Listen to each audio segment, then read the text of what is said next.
माफ़ी मंगदा कि पिछली बारी अजीब किस्म का जरूरी काम पै गया कि मैं आ नहीं सकिया।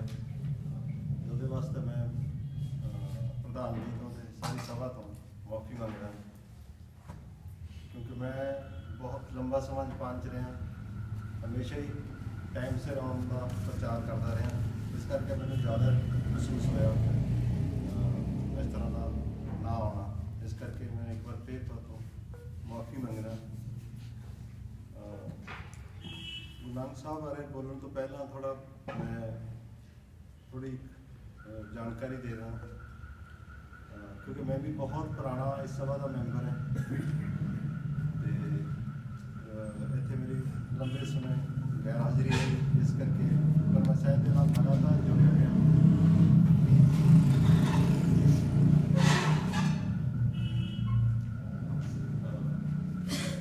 पहला तो है कि national book trust of India ने बोलमरदानिया मतलब हिंदुस्तान दी सारिया भाषावां विच छापण वास्ते छापना शुरू कर दिता। ਉਹਦੇ ਵਿੱਚ ਜਿਹੜਾ ਹਿੰਦੀ ਦਾ ਜਿਹੜਾ ਹੈਗਾ ਸੀ ਉਹ ਪ੍ਰੋਜੈਕਟ ਕਿਤਾਬੀ ਰੂਪ ਵਿੱਚ ਆ ਗਿਆ। ਉਸ ਤੋਂ ਬਿਨਾਂ ਤੇਲਗੂ, ਬੰਗਾਲੀ, ਮਰਾਠੀ ਅਤੇ ਇੰਗਲਿਸ਼ ਦੇ ਵਿੱਚ ਜਿਹੜਾ ਉਹ ਟਰਾਂਸਲੇਸ਼ਨ ਮਤਲਬ ਹੋ ਰਹੀ ਹੈ, ਅਤੇ ਬਾਕੀ ਵੀ ਸਾਰੀਆਂ ਭਾਸ਼ਾਵਾਂ ਵਿੱਚ ਮਤਲਬ ਹੋ ਜਾਏਗੀ। ਅਤੇ ਦੂਜਾ ਜਿਹੜਾ ਇੱਕ ਸਰਵੇ ਸੀ ਹੁਣ ਪਿੱਛੇ ਕੀਤਾ ਪਿਛਲੇ 2015 ਵਿੱਚ ਛਪਿਆ ਸੀ ਬੋਲਮਰਦਾਨਿਆ, ਅਤੇ 2015 ਤੋਂ 2020 ਤੱਕ ਪੰਜਾਬੀ ਨਾਵਲ ਵਿੱਚ ਸਭ ਤੋਂ ਵੱਧ ਵਿਕਣ ਵਾਲਾ ਮਤਲਬ ਨਾਵਲ 20,000 ਕਾਪੀਆਂ ਜਿਹੜੀਆਂ ਆਉਂਦੀਆਂ ਮਤਲਬ ਛਪ ਚੁੱਕੀਆਂ ਬੋਲਮਰਦਾਨਿਆ ਦੀਆਂ। ਅਤੇ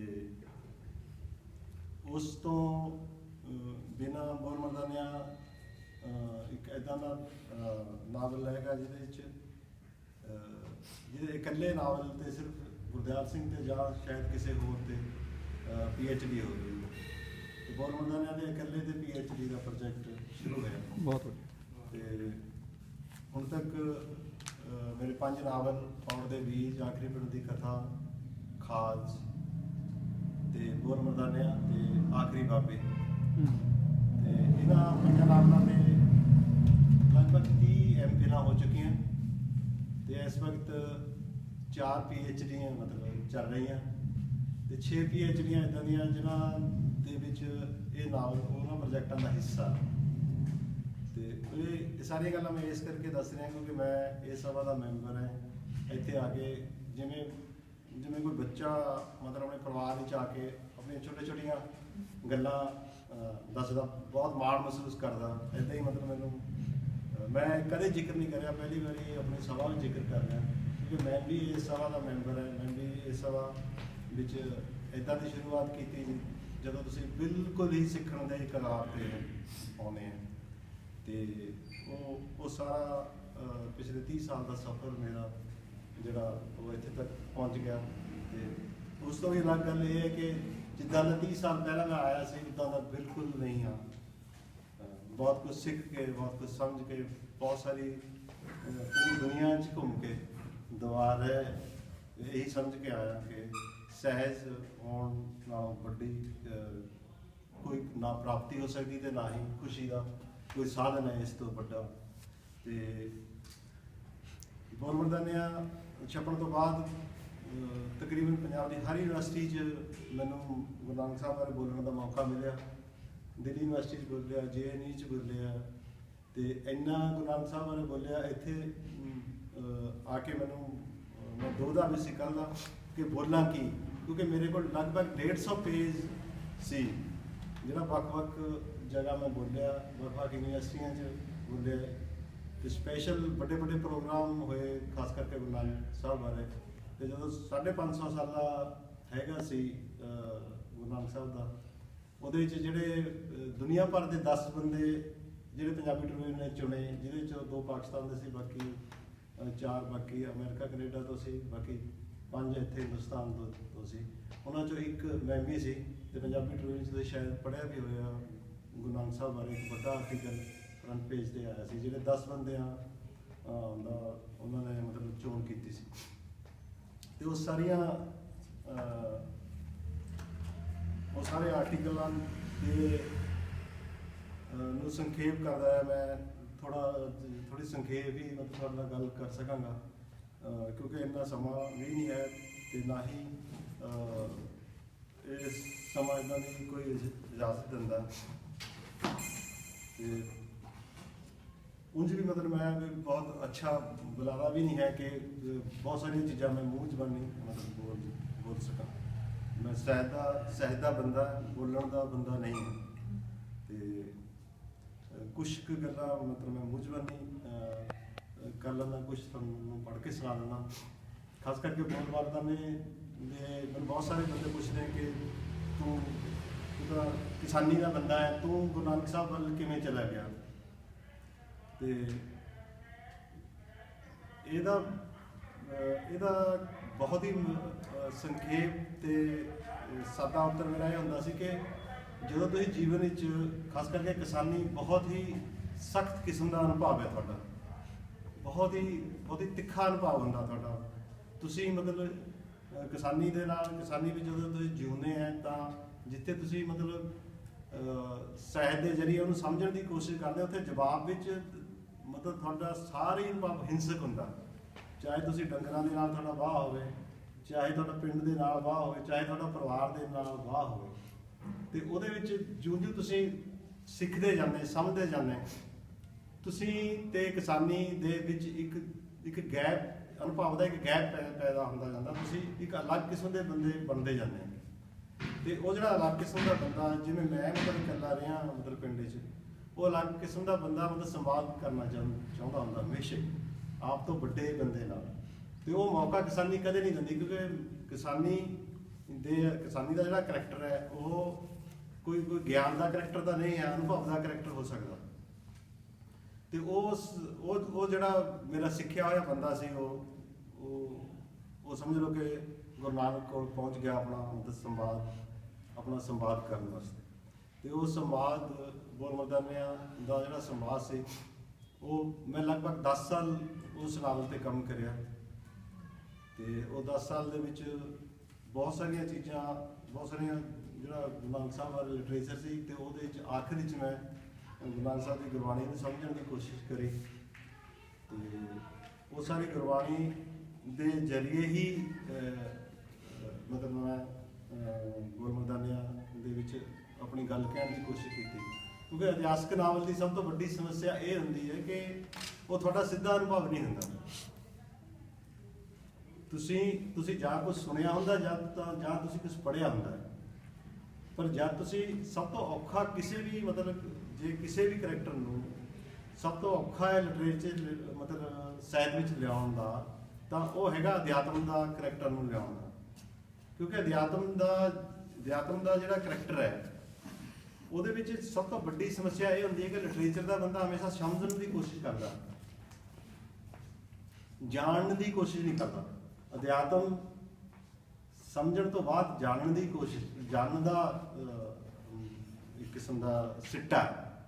ਅਤੇ ਅਸੀਂ ਸਾਰੇ ਹੀ ਬੰਦੇ ਆਮ ਤੌਰ ਤੇ ਗੁਰੂ ਨਾਨਕ ਨੂੰ ਸਮਝਣ ਦੀ ਕੋਸ਼ਿਸ਼ ਵਿੱਚ ਹੈ, ਜਦ ਕਿ ਗੁਰੂ ਨਾਨਕ ਨੂੰ ਜਾਣਨ ਦਾ ਅਸਲੀ ਜਿਹੜਾ ਜੇ ਆਪਾਂ ਕਹੀਏ ਕਿ ਜੇ ਗੁਰੂ ਨਾਨਕ ਨੂੰ ਆਪਾਂ ਸਮਝਣਾ ਤਾਂ ਜਾਣਨਾ ਪਵੇਗਾ। ਇਸ ਕਰਕੇ ਕੁਛ ਗੱਲਾਂ ਬਹੁਤ ਸਾਰੀਆਂ ਲੰਬੀਆਂ ਨੇ, ਇਸ ਕਰਕੇ ਮੈਂ ਹੁਣ ਸੰਖੇਪ ਕਰ ਦਿੰਦਾ। ਕੁਛ ਗੱਲਾਂ ਮੈਂ ਤੁਹਾਨੂੰ ਪੜ੍ਹ ਕੇ ਸੁਣਾ ਦਿੰਦਾ, ਜਿਹੜੀਆਂ ਸ਼ਾਇਦ ਮੈਂ ਬੋਲ ਕੇ ਨਹੀਂ ਸੁਣਾ ਸਕਦਾ। ਗੁਰੂ ਨਾਨਕ ਨੂੰ ਸਮਝਣ ਦੇ ਬਹੁਤ ਸਾਰੇ ਧਰਾਤਲ ਨੇ, ਪਰ ਜੇ ਤੁਹਾਡੇ ਕੋਲ ਅਧਿਆਤਮ ਦੀ ਸਮਝ ਨਹੀਂ ਹੈ ਤਾਂ ਸਾਰੇ ਧਰਾਤਲ ਦਿਸ਼ਾਹੀਣ ਹੋ ਸਕਦੇ। ਮੈਂ ਸਾਹਿਤ ਦਾ ਵਿਦਿਆਰਥੀਆਂ ਸਾਹਿਤ ਦੀ ਵਿਧੀ ਰਾਹੀਂ ਹੀ ਬਾਬੇ ਨੂੰ ਸਮਝਿਆ ਤੇ ਜਾਣਿਆ ਹੈ, ਪਰ ਵਾਰ-ਵਾਰ ਮੈਨੂੰ ਇਹ ਅਹਿਸਾਸ ਹੁੰਦਾ ਰਿਹਾ ਕਿ ਸੂਝ ਦੇ ਸਫ਼ਰ ਦਾ ਸਰੋਤ ਅਧਿਆਤਮ ਹੀ ਹੈ। ਅਧਿਆਤਮ ਜੋ ਸਮੇਂ ਨੂੰ ਕਬੂਲਣ ਤੇ ਜਾਣਨ ਦੀ ਸਭ ਤੋਂ ਨਜ਼ਦੀਕੀ ਪਹਿਲ ਹੈ। ਇਸ ਤੋਂ ਪਹਿਲਾਂ ਅਸੀਂ ਬਾਬੇ ਬਾਰੇ ਬੋਲਦੇ ਤਾਂ ਚੰਗੇ ਲੱਗਾਂਗੇ, ਪਰ ਜਿਸ ਮਨੁੱਖ ਦੀ ਕਲਪਨਾ ਇਸ ਧਰਤੀ ਉੱਤੇ ਬਾਬੇ ਨੇ ਕੀਤੀ, ਉਹ ਕਿਤੇ ਪਿੱਛੇ ਜਾ ਪਵੇਗੀ।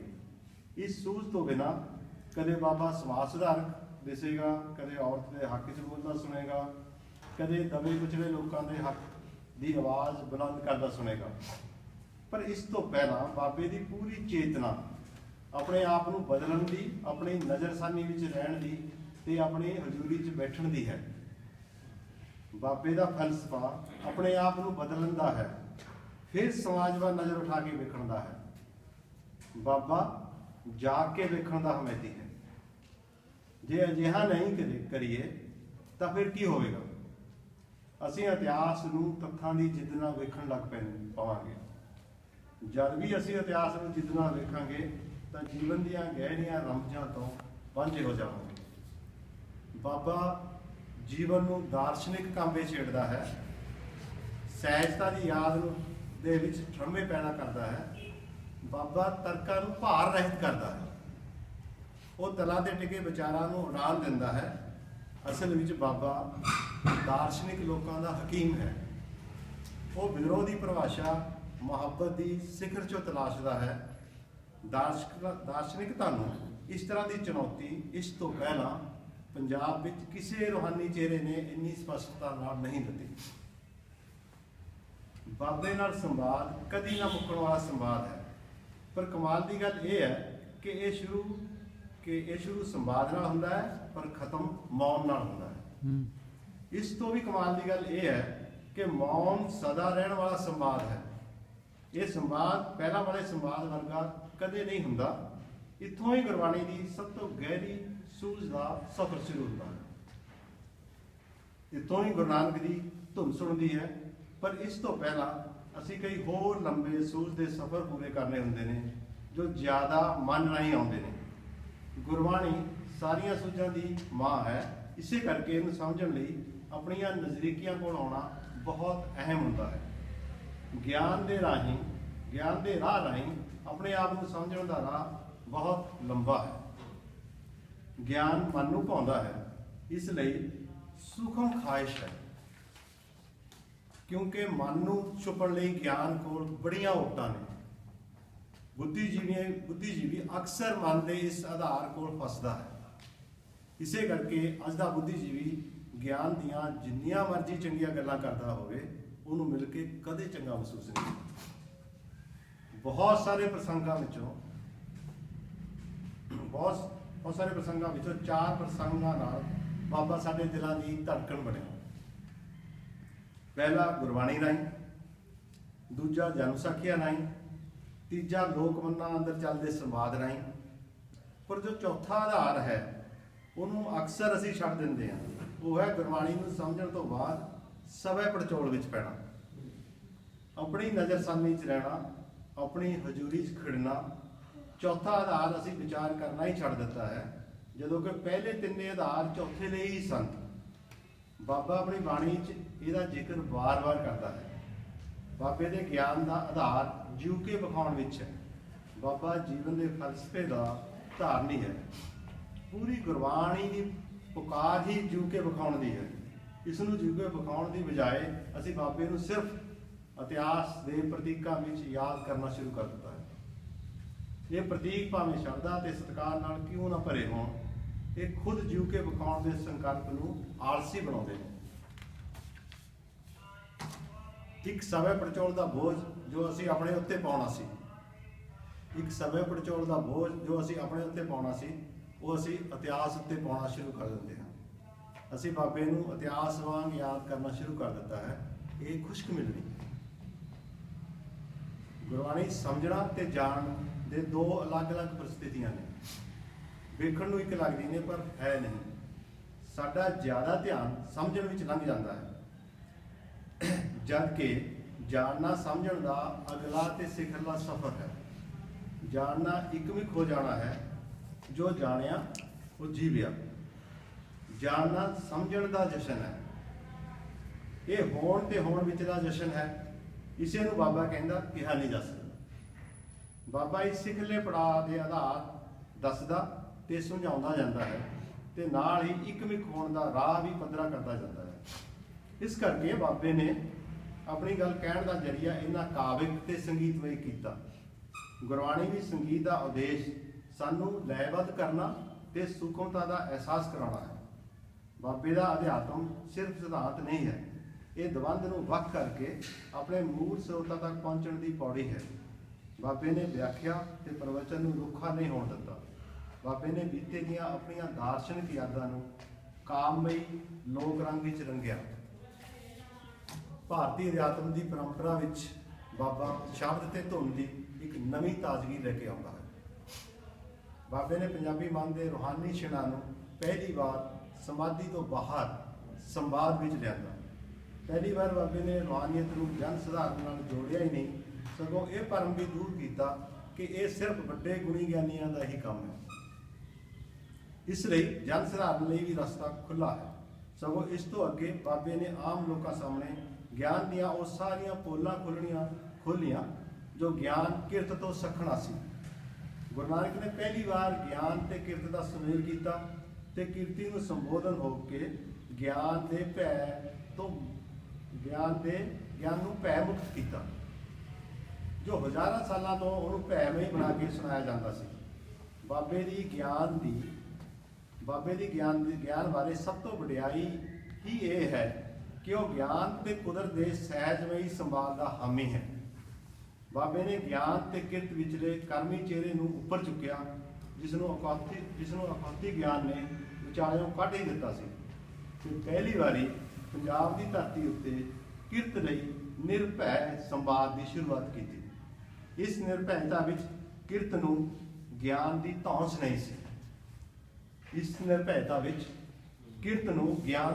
ਨਹੀਂ ਸੀ। ਸਗੋਂ ਗਿਆਨ ਕਿਰਤ ਕੋਲ ਨਿਮਰ ਹੋ ਕੇ ਆਇਆ। ਇਸੇ ਕਰਕੇ ਬਾਬਾ ਬਾਣੀ 'ਚ ਬਾਰ-ਬਾਰ ਗਿਆਨ ਦੀ ਹਉਮੈ ਤੇ ਚੋਟ ਕਰਦਾ ਰਿਹਾ ਹੈ। ਅਜਿਹੀ ਚੋਟ ਜਿਸ ਨੇ ਅੱਗੇ ਜਾ ਕੇ ਪੰਜਾਬ ਲਈ ਪ੍ਰੇਰਨਾ ਸਰੋਤ ਬਣਨਾ ਸੀ। ਬਾਬਾ ਕੁਦਰਤ ਦੇ ਵਰਤਾਅ ਨੂੰ ਕਦੇ ਸਦਮਾ ਨਹੀਂ ਬਣ ਦਿੰਦਾ। ਭਾਣਾ ਸ਼ਬਦ ਕੁਦਰਤੀ ਵਹਾਅ ਦਾ ਹੀ ਪ੍ਰਗਟਾਵਾ ਹੈ। ਬਾਬੇ ਦਾ ਭਾਣਾ ਜਨ ਮਾਨਸ ਵਿੱਚ ਸਾਹਸੀ ਡਰਾਮਾ ਹੈ। ਇਹ ਜਿੱਥੇ ਕੁਦਰਤੀ ਵਹਾਅ ਨਾਲ ਚੱਲਣ ਦੀ ਪ੍ਰੇਰਨਾ ਹੈ, ਉੱਥੇ ਅਚਨਚੇਤੀ ਵਾਪਰੇ ਨਾਲ ਮੁੱਢਲਾ ਸਾਹਸੀ ਸੰਵਾਦ ਹੈ। ਜੀਵਨ ਵਿੱਚ ਸਾਹਸੀ ਬਣਨ ਲਈ ਬਾਬਾ ਆਪਣੀ ਬਾਣੀ ਵਿੱਚ ਮੌਤ ਨੂੰ ਵੀ ਕੁਦਰਤ ਦਾ ਸੁਭਾਅ ਦਾ ਹਿੱਸਾ ਬਣਾਉਂਦਾ ਹੈ। ਇਸ ਨੂੰ ਭਾਣੇ ਅੰਦਰ ਸਮੇਟਦਾ ਹੈ। ਉਹ ਮੌਤ ਦੇ ਸੰਕਲਪ ਨੂੰ ਭਾਣੇ ਵਿੱਚ ਸੰਗ੍ਰਹਿ ਕਰਦਾ ਹੈ। ਇਸ ਤੋਂ ਭੈ ਮੁਕਤ ਹੋਣ ਦਾ ਸੰਦੇਸ਼ ਦਿੰਦਾ ਹੈ। ਬਾਬਾ ਜੀਵਨ ਦੇ ਸਾਰੇ ਦਾਰਸ਼ਨਿਕ ਬੋਝ ਕੁਦਰਤ ਦੀ ਸਹਿਜ ਪ੍ਰਵਿਰਤੀ ਨਾਲ ਸਰਲ ਕਰਦਾ ਜਾਂਦਾ ਹੈ। ਬਾਬੇ ਦੀ ਸਮੁੱਚੀ ਦਾਰਸ਼ਨਿਕਤਾ ਦਾ ਅਖੀਰ ਕਦੇ ਵੀ ਦਾਰਸ਼ਨਿਕ ਬੋਝ ਨਾਲ ਖਤਮ ਨਹੀਂ ਹੁੰਦਾ। ਉਹ ਇਹਦੇ ਦੁਆਰ ਖੁੱਲੇ ਛੱਡਦਾ ਹੈ, ਆਪਣੇ ਲਈ ਵੀ ਤੇ ਸੁਣਨ ਵਾਲੇ ਲਈ ਵੀ। ਬਾਬੇ ਦੀ ਸਭ ਤੋਂ ਵੱਡੀ ਵਡਿਆਈ ਹੀ ਇਹ ਹੈ ਕਿ ਉਹ ਦਾਰਸ਼ਨਿਕ ਬੋਝ ਵਿਅਕਤੀ ਉੱਤੇ ਨਹੀਂ, ਕੁਦਰਤ ਉੱਤੇ ਪਾਉਂਦਾ ਹੈ। ਉਹ ਵਿਅਕਤੀ ਨੂੰ ਸੁਤੰਤਰ ਹੋਣ ਦਾ ਸੱਦਾ ਦਿੰਦਾ ਹੈ। ਜੀਵਨ ਦੇ ਸਭ ਤੋਂ ਵੱਡੇ ਸਦਮੇ ਮੌਤ ਨੂੰ ਬਾਬਾ ਜਿੱਥੇ ਭਾਣੇ ਦੇ ਡਰਾਮੇ ਦੀ ਭਾਸ਼ਾ ਦੇ ਕੇ ਭੈ ਮੁਕਤ ਕਰਦਾ ਹੈ, ਉੱਥੇ ਉਹਨੂੰ ਕੁਦਰਤ ਦਾ ਸਹਿਜਮਈ ਵਰਤਾਰਾ ਵੀ ਬਣਾਉਂਦਾ ਹੈ। ਪਰ ਪੁਜਾਰੀ ਲਈ ਕੁਦਰਤ ਦਾ ਸਹਿਜਮਈ ਵਰਤਾਰਾ ਸਭ ਤੋਂ ਵੱਡਾ ਅੜਿੱਕਾ ਹੈ।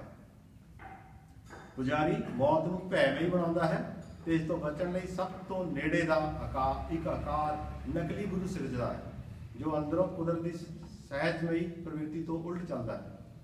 ਪੁਜਾਰੀ ਇਸੇ ਕਰਕੇ ਬਾਬੇ ਨੂੰ ਪ੍ਰਤੀਕਾਂ ਵਿੱਚ ਯਾਦ ਕਰਾਉਂਦਾ ਹੈ, ਜਦੋਂ ਕਿ ਬਾਬੇ ਦੀ ਸ੍ਰੇਸ਼ਟਤਾ ਸਮੁੱਚਤਾ ਵਿੱਚ ਹੈ।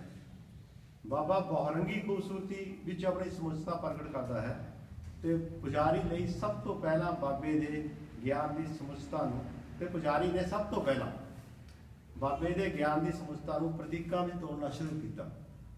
ਪੁਜਾਰੀ ਗਿਆਨ ਨੂੰ ਜੀਵਤ ਨਹੀਂ ਜੀਵ ਸਕਦਾ, ਉਹਨੇ ਗਿਆਨ ਖੰਡ-ਖੰਡ ਕਰਕੇ ਤੋੜਨਾ ਹੁੰਦਾ ਹੈ। ਪੁਜਾਰੀ ਨੇ ਸਭ ਤੋਂ ਪਹਿਲਾਂ ਬਾਬੇ ਦੇ ਭਾਣੇ ਸ਼ਬਦ ਦੇ ਪ੍ਰਤੀਕ ਨੂੰ ਤੋੜਿਆ। ਪੁਜਾਰੀ ਨੇ ਭਾਣੇ ਨੂੰ ਅਸਹਿਜ ਕੀਤਾ ਤੇ ਭੈਮਈ ਵੀ ਬਣਾ ਦਿੱਤਾ ਤੇ ਪੂਰੇ ਕੁਦਰਤੀ ਵਰਤਾਰੇ ਨੂੰ ਇੱਕ ਸਦਮਾ ਬਣਾ ਕੇ ਪੇਸ਼ ਕੀਤਾ, ਜੋ ਪੂਰੀ ਬਾਬੇ ਦੀ ਫਿਲਾਸਫੀ ਤੋਂ ਉਲਟ ਦਿਸ਼ਾ ਵਿੱਚ ਸੀ।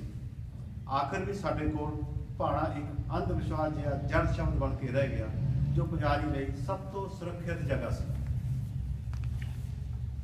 ਥੋੜਾ ਮੈਂ ਛੋਟਾ ਕਰ ਦਿੰਦਾ। ਇੱਕ ਉਦਾਹਰਨ ਮੈਂ ਮਿੱਥ ਤੋਂ ਲੈਂਦਾ। ਮਿੱਥ ਰੂਹਾਨੀ ਯਾਦਾਂ ਨਾਲ ਹਮੇਸ਼ਾ ਜੁੜੀ ਹੋਈ ਹੈ। ਜਿਉਂ ਹੀ ਰੂਹਾਨੀ ਚਿਹਰੇ ਪਹੁੰਚ ਤੋਂ ਬਾਹਰ ਜਾਪਦੇ ਨੇ, ਮਿੱਥ ਪੈਦਾ ਹੋਣੀ ਸ਼ੁਰੂ ਹੋ ਜਾਂਦੀ ਹੈ। ਮਿੱਥ ਬਹੁਤ ਹੀ ਗਹਿਰੇ ਤਲ 'ਚੋਂ ਉਪਜਦੀ ਹੈ। ਸੈਂਕੜੇ ਘਟਨਾਵਾਂ ਵਾਪਰਦੀਆਂ ਨੇ, ਫਿਰ ਮਿੱਥ ਬਣਦੀ ਹੈ, ਜੋ ਅੱਗੇ ਜਾ ਕੇ ਜੀਵਤ ਸਮਾਜ ਦਾ ਹਿੱਸਾ ਬਣਦੀ ਹੈ।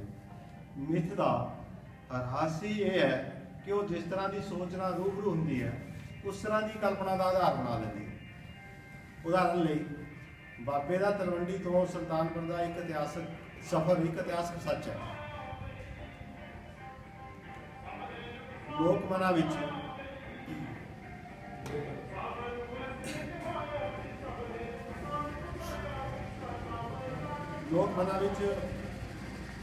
ਇਹ ਅੱਖਾਂ ਮੀਚ ਕੇ ਪਹੁੰਚਣ ਦੀ ਮਿੱਥ ਵੀ ਸ਼ਾਮਲ ਹੈ। ਇੱਕ ਤਾਂ ਬਾਬੇ ਦਾ ਤਲਵੰਡੀ ਤੋਂ ਸੁਲਤਾਨਪੁਰ ਤੱਕ ਦਾ ਇਤਿਹਾਸਕ ਸਫ਼ਰ ਹੈ ਕਿ ਉਹਨਾਂ ਨੇ ਸਫ਼ਰ ਕਰਿਆ। ਦੂਜੀ ਇੱਕ ਮਿੱਥ ਇਹ ਹੈ ਕਿ ਬਾਬੇ ਨੇ ਅੱਖਾਂ ਮੀਚੀਆਂ ਤੇ ਬਾਬਾ ਸੁਲਤਾਨਪੁਰ ਪਹੁੰਚ ਗਏ। ਅੱਛਾ, ਇਹ ਮਿੱਥ ਸਧਾਰਨ ਬੰਦੇ ਨੂੰ ਅੰਧ ਵਿਸ਼ਵਾਸੀ ਬਣਾਉਂਦੀ ਹੈ। ਤਰਕਸ਼ੀਲ ਬੰਦੇ ਕੋਲ ਜਾ ਕੇ ਪ੍ਰਸ਼ਨ ਬਣ ਜਾਂਦੀ ਹੈ। ਅਧਿਆਤਮ ਦੀ ਗਹਿਰਾਈ ਵਾਲੇ ਅਨੁਭਵ ਕੋਲ ਇਹ ਨਾ ਅੰਧ ਵਿਸ਼ਵਾਸੀ ਹੈ ਤੇ ਨਾ ਹੀ ਪ੍ਰਸ਼ਨਵਾਚਕ ਹੈ। ਇਸ ਤੀਜੀ ਧਿਰ ਨੂੰ ਅਸੀਂ ਸਾਹਿਤ ਵਿੱਚ ਛੱਡ ਹੀ ਦਿੱਤਾ। ਇਸ ਅਨੁਭਵ ਤੋਂ ਅਸੀਂ ਪੰਜਾਬ ਨੂੰ ਸੱਖਣਾ ਕਰਨ ਦੀ ਕੋਸ਼ਿਸ਼ ਕੀਤੀ। ਪੰਜਾਬ ਦਾ ਬੌਧਿਕ ਜਗ ਹਮੇਸ਼ਾ ਇਸ ਤੋਂ ਕੰਨੀ ਕਤਰਾਉਂਦਾ ਰਿਹਾ। ਬਾਬੇ ਦੀ ਸੁਗੰਧੀ ਦਾ ਵੱਡਾ ਹਿੱਸਾ ਇੱਥੋਂ ਹੀ ਆਉਣਾ ਸੀ। ਅਧਿਆਤਮ ਦੀ ਨਜ਼ਰ ਨਾਲ ਅਸੀਂ ਸਾਹਿਤ ਵਿੱਚ ਉਹਨੂੰ ਚਿਤਰਿਆ ਹੀ ਨਹੀਂ। ਜਿਸ ਧਾਰਾ ਵਿੱਚ ਬਾਬਾ ਜੀਵਨ ਭਰ ਬਹਿੰਦਾ ਰਿਹਾ, ਅਸੀਂ ਉਸ ਮਿਟਾਸ ਦੀ ਕਲਪਨਾ ਕਿਸੇ ਹੋਰ ਧਾਰਾ ਵਿੱਚ ਕਰਦੇ ਰਹੇ। ਬਾਬੇ ਤੋਂ ਦੂਰੀਆਂ ਐਵੇਂ ਨਹੀਂ ਬਣੀਆਂ।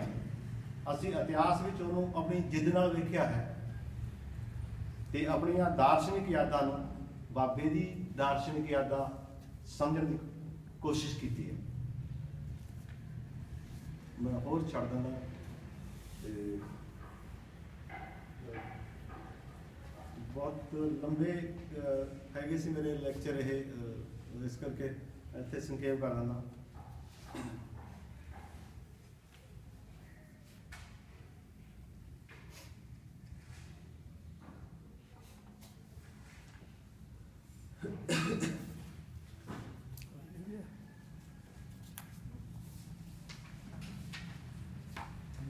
ਪੁਜਾਰੀ ਗੁਰਮੁਖ ਨੂੰ ਗਾਇਬ ਕਰਦਾ ਹੈ ਤੇ ਸੱਚ ਦੀ ਸਮੁੱਚਤਾ ਨੂੰ ਪ੍ਰਤੀਕ ਵਿੱਚ ਢਾਲਦਾ ਹੈ। ਇਹ ਇੱਕ ਮੇਰਾ ਪੂਰਾ ਲੰਬਾ ਕੰਮ ਸੀ, ਮਤਲਬ ਬਿੰਬ ਦਾ ਖਾਸ ਕਰਕੇ, ਕਿ ਜਿਹੜਾ ਉਹ ਇੱਥੇ ਥੋੜਾ ਸੰਖੇਪ ਹੈ। ਆਮ ਤੌਰ ਤੇ ਅਸੀਂ ਬਿੰਬ ਦੀ ਬਹੁਤ ਸਰਾਹਨਾ ਕਰਦੇ ਹਾਂ, ਪਰ ਸੱਚ ਦੇ ਪ੍ਰਗਟਾਵੇ ਵਾਸਤੇ ਜਿੰਨਾ ਬਿੰਬ ਖਤਰਨਾਕ ਹੁੰਦਾ, ਇੰਨਾ ਕੋਈ ਵੀ ਆਕਾਰ ਸ਼ਬਦ ਖਤਰਨਾਕ ਨਹੀਂ ਹੁੰਦਾ। ਖਾਸ ਕਰਕੇ ਅਧਿਆਤਮ ਜਗ ਦੇ ਜਿਹੜੇ ਚਿਹਰੇ ਹੈ, ਉਹਨਾਂ ਨੂੰ ਜਦ ਵੀ ਅਸੀਂ ਬਿੰਬ ਵਿੱਚ ਤੋੜਦੇ ਹਾਂ, ਕਿਸੇ ਵੀ ਵੱਡੇ ਅਧਿਆਤਮਿਕ ਚਿਹਰੇ ਨੂੰ ਅਸੀਂ ਜਦ ਵੀ ਬਿੰਬ ਵਿੱਚ ਤੋੜਦੇ ਹਾਂ, ਇਵੇਂ ਚਾਹੇ ਤੁਸੀਂ ਆਪਣਾ ਦਸ਼ਮੇਸ਼ ਪਿਤਾ ਦੀ ਉਦਾਹਰਨ ਲੈ ਲਓ। ਦਸ਼ਮੇਸ਼ ਪਿਤਾ ਦਾ ਜੇ ਦਸ਼ਮੇਸ਼ ਪਿਤਾ ਦਾ ਤੁਸੀਂ ਬਿੰਬ, ਜੁਝਾਰੂ ਬਿੰਬ ਨੂੰ ਲੈ ਕੇ ਹੀ ਵਰਤਦੇ ਤਾਂ ਤੁਸੀਂ ਕਾਤਲ ਬਣ ਜਾਓਗੇ।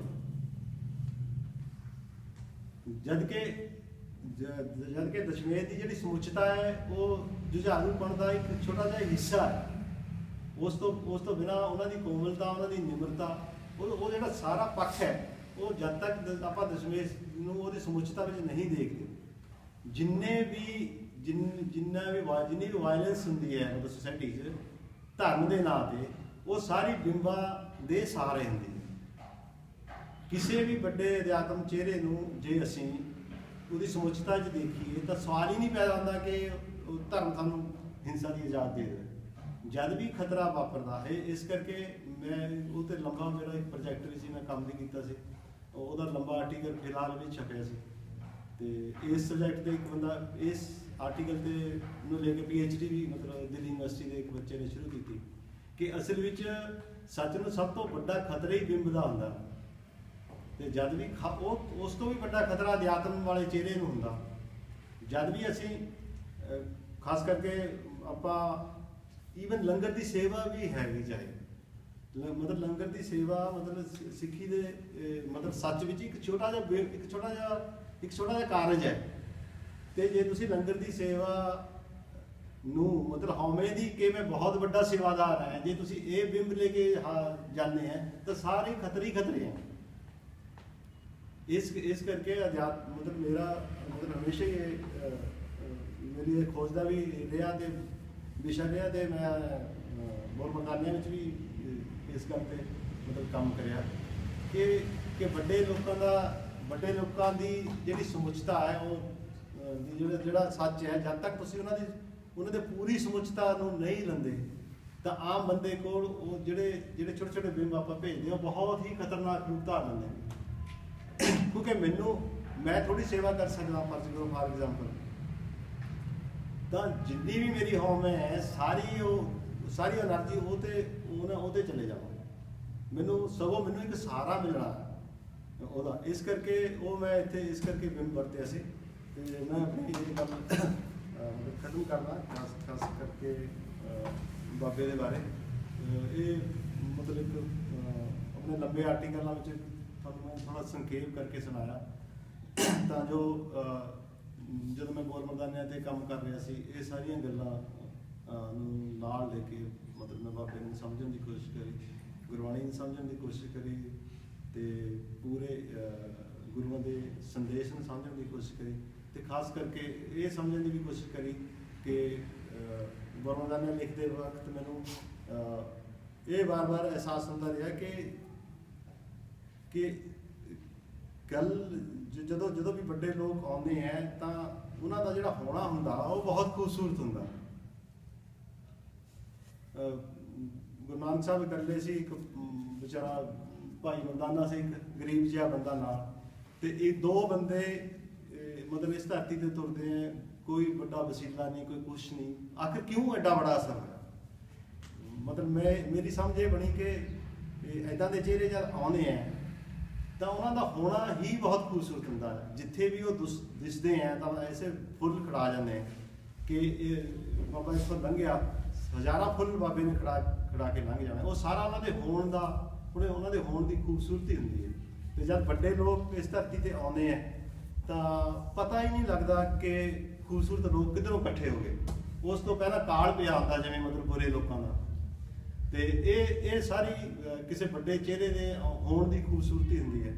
ਤੇ ਮੈਂ ਬਾਬੇ ਦੇ ਹੋਣ ਦੀ ਖੂਬਸੂਰਤੀ ਨੂੰ ਬਹੁਤ ਮਤਲਬ ਮਾਣਿਆ, ਬਹੁਤ ਅੱਛੀ ਤਰ੍ਹਾਂ ਸਮਝਣ ਦੀ ਕੋਸ਼ਿਸ਼ ਕਰੀ। ਜਦੋਂ ਮੈਂ ਬੋਰ ਮਰਦਾਨਿਆਂ ਲਿਖਿਆ ਸੀ ਤਾਂ ਮੈਂ 20 ਸਾਲ ਜਾਪਾਨ 'ਚ ਰਿਹਾ। ਮੇਰੇ ਬੱਚੇ ਮੇਰੇ ਤੋਂ ਬਹੁਤ ਡਰਦੇ ਸੀ ਜਦੋਂ ਮੈਂ ਇੱਥੇ ਨਾਵਲ ਲਿਖ ਰਿਹਾ ਸੀ। ਤਾਂ ਉਹ ਲਿਖਦੇ ਉਹ ਮੈਨੂੰ 6 ਮਹੀਨੇ ਬਾਅਦ ਮੈਨੂੰ ਮਖੌਲ ਲੱਗੇ ਕਰਨ। ਤਾਂ ਇੱਕ ਦਿਨ ਮੈਂ ਉਹਨੂੰ ਪੁੱਛਿਆ ਵੀ ਯਾਰ ਤੁਸੀਂ ਬੜੇ ਮਖੌਲ ਜੇ ਕਰਦੇ ਮੈਨੂੰ, ਕੋਈ ਗੱਲ ਕੀ ਹੈ? ਕਹਿੰਦੇ ਵੀ ਕੋਈ ਗੱਲ ਹੈ ਕੋਈ। ਪਹਿਲਾਂ ਮੇਰੇ ਤੋਂ ਡਰਦੇ ਸੀ, ਉਹ ਮੈਨੂੰ ਛੋਟੇ ਸੀ 10-12 ਸਾਲ ਤੋਂ, ਮੇਰੇ ਕੋਲ ਆਏ ਕਹਿੰਦੇ ਪਾਪਾ ਸਾਨੂੰ ਤੇ ਤੋਂ ਡਰ ਲੱਗਣੋਂ ਹਟ ਗਿਆ। ਤੇ ਪਹਿਲੀ ਵਾਰ ਮਤਲਬ ਮੈਨੂੰ ਮਤਲਬ ਇਹ ਅਹਿਸਾਸ ਹੋਇਆ ਕਿ ਜੋ ਮੈਂ ਕੰਮ ਕਰ ਰਿਹਾ ਮੇਰੀ ਕੋਈ ਨਜ਼ਦੀਕੀ ਬਣੀ ਹੈ, ਜਾਂ ਥੋੜੇ ਬਹੁਤੇ ਬਾਲ ਮੇਰੇ ਬਾਬੇ ਨੇ ਕੱਢੇ ਕਿ ਮੇਰੇ ਬੱਚੇ ਮਤਲਬ ਇਹ ਮੈਨੂੰ ਇਹ ਕਹਿਣ ਦੀ ਹਿੰਮਤ ਕਰਦੇ ਹੈ ਕਿ ਅਸੀਂ ਤੇ ਤੋਂ ਡਰ ਲੱਗਣੋਂ ਹਟ ਗਿਆ। ਬਹੁਤ ਸ਼ੁਕਰੀਆ। ਜੇ ਕਿਸੇ ਨੇ ਕੋਈ ਪੁੱਛਣਾ ਤਾਂ ਪੁੱਛ ਸਕਦਾ।